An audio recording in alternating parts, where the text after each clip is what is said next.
Oi gente, tudo bom? Bem-vindos ao Aventuras na Leitura, eu sou a Kelly e hoje eu quero conversar um pouquinho com vocês sobre a vida e a obra de Sor Juana Inés de la Cruz.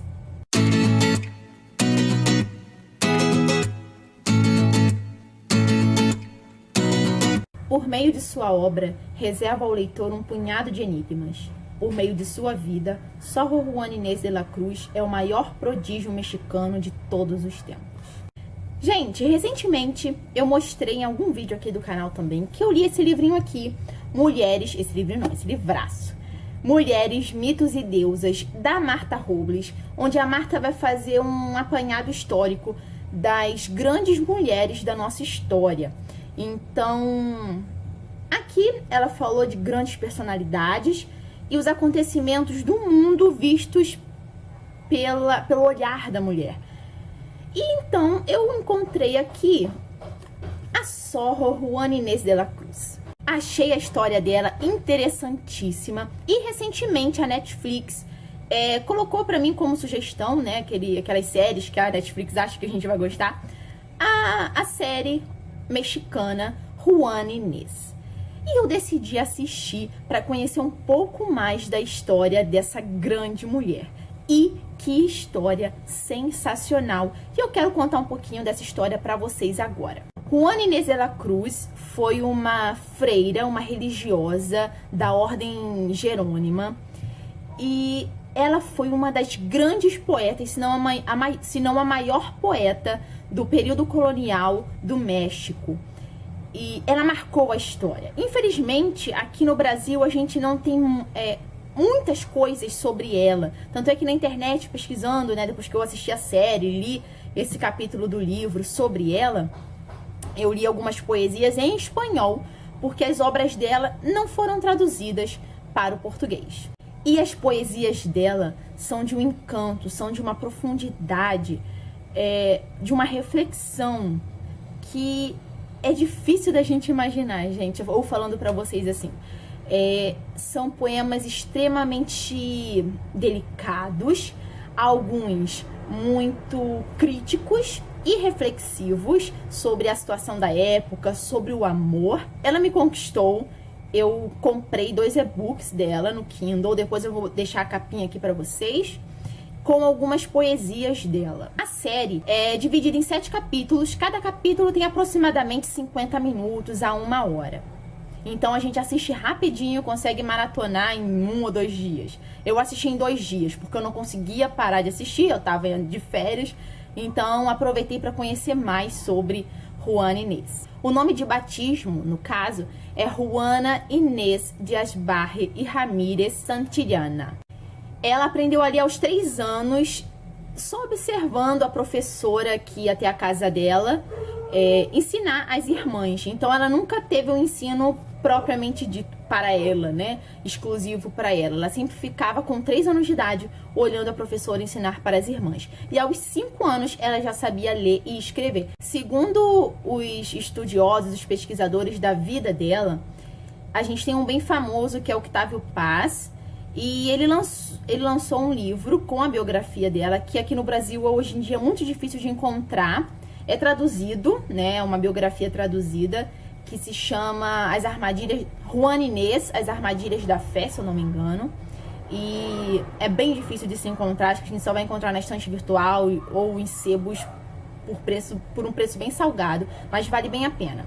Então, lá nessa biografia que ele escreveu sobre ela, a gente vê que ela frequentava a biblioteca do avô quando era pequena. Então, já começou a despertar a paixão pela leitura.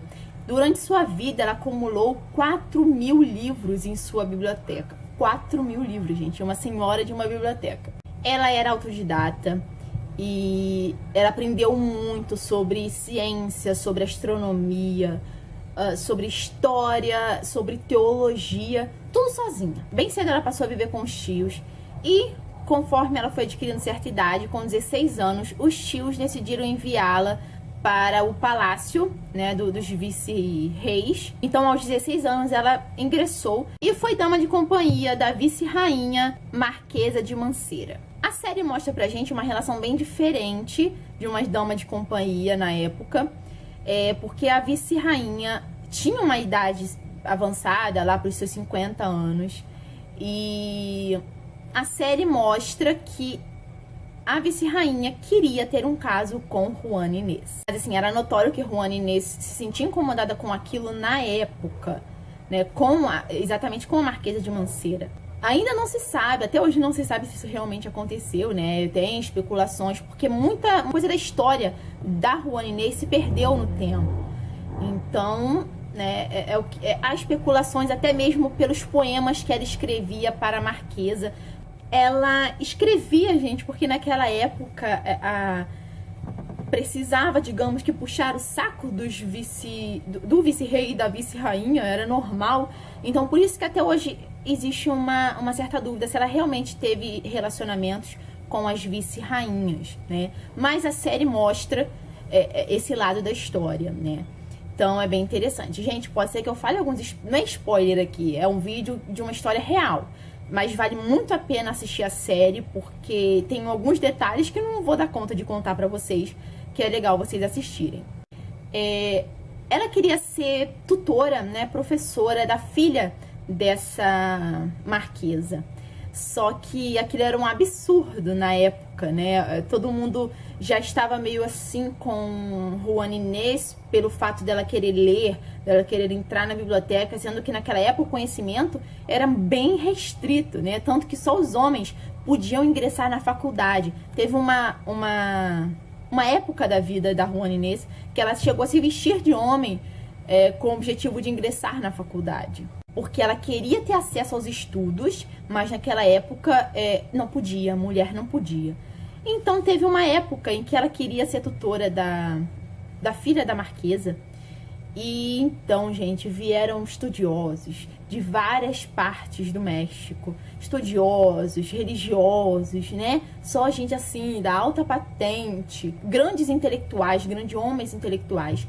E fizeram uma sabatina com ela. Uma série de perguntas sobre história, teologia, aritmética, questões sobre o universo, enfim. E ela se saiu bem em tudo. Ela permaneceu no palácio como dama de companhia dos 16 anos aos 20. E o confessor do vice-rei e da vice-rainha, Padre Nunes, que marcou a história da Juana Inês, ele, né, ficava ali atrapalhando a vida da Juana Inês. Na série vocês podem ver isso. Ele perguntou pra ela se ela queria se casar. Ela disse que o matrimônio não era pra ela. Então ele aconselhou que ela virasse religiosa, que ela entrasse em algum convento para seguir a vida religiosa. E ela, a princípio, gostou dessa ideia, porque aí sim ela poderia ter acesso aos estudos, aos livros e tudo mais. Então, em 1688, ela ingressou como noviça e um ano depois ela já virou religiosa. O primeiro convento que ela tentou entrar foi o das Carmelitas, mas ela não se adaptou porque as Carmelitas têm um regimento bem duro, então ela não se adaptou de jeito nenhum. Na série a gente pode ver isso também, algumas cenas que a deixaram incomodada. Então ela decidiu ir para a ordem das Jerônimas, né, de São Jerônimo. E aí ela conseguiu se adaptar bem mais. Anos depois, com o novo vice-rei e a nova vice-rainha, a vice-rainha Marquesa de Laguna, que é a Maria Luísa, a qual a Juana Inês se apaixonou, segundo a série e alguns estudiosos de sua vida, né?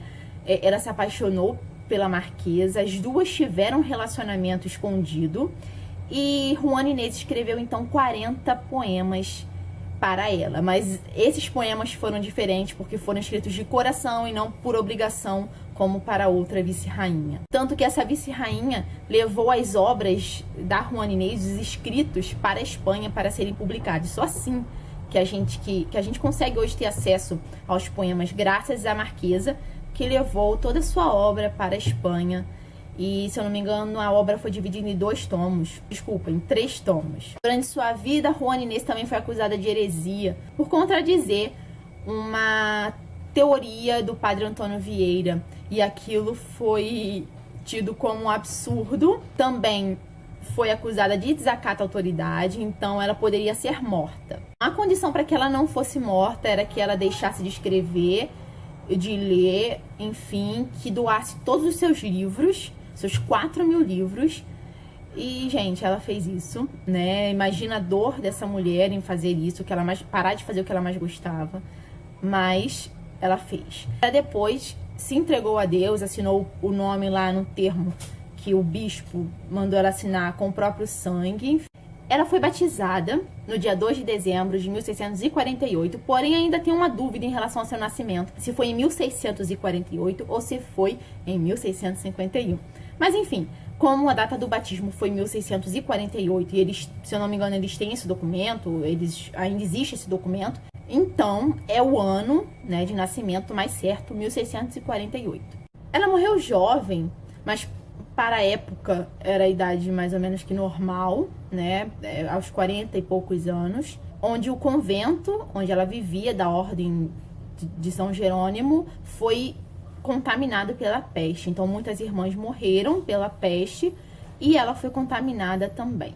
Gente, brevemente a história de Juana Inés de la Cruz. Os seus poemas estão em espanhol, vou deixar os links dos e-books que eu comprei aqui embaixo. As poesias são maravilhosas, precisam ser lidas e saboreadas, porque são sensacionais. Estou realmente encantada por Sor Juana Inés de la Cruz. Espero que vocês tenham gostado. Um beijo e até a próxima. Tchau, tchau.